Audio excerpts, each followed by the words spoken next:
Barbara Slavin is a distinguished fellow at US foreign affairs think tank the Stimson Center, who interviewed Ali Larijani several times.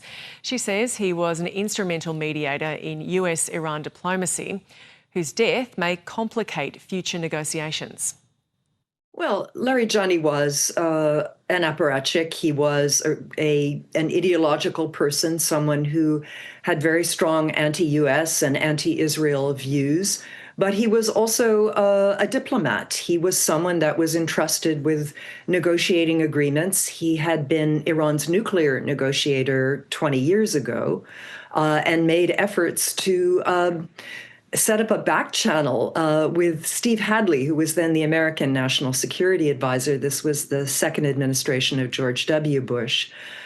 He was Speaker of the Parliament for a long time, and he supported the negotiations that led to the 2015 Iran nuclear deal.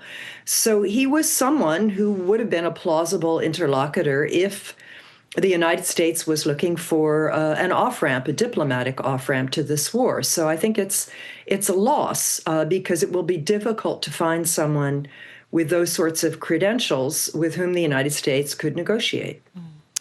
And I mean, given you've got this insight of him, when you interviewed him, would you say he was accountable? Was he attempting to soften the regime's image?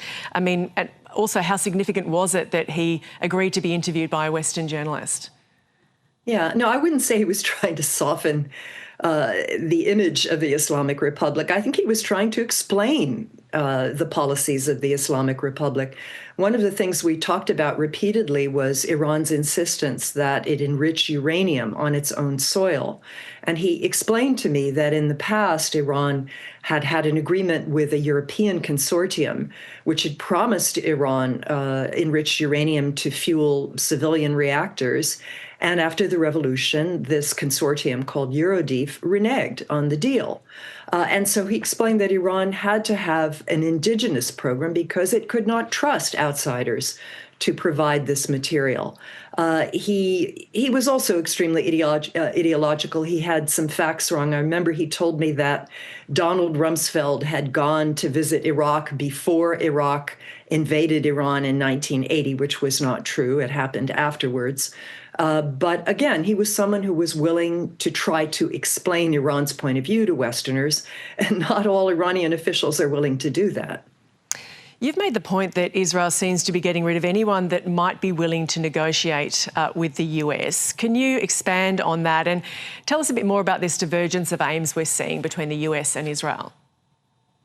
Well, we're not yet seeing a divergence, but it may yet come. At least initially, Donald Trump seemed to want a sort of Venezuela scenario for Iran, that he would kill the leader, eliminate the leader, and then find someone else within the system that could do a deal with the United States.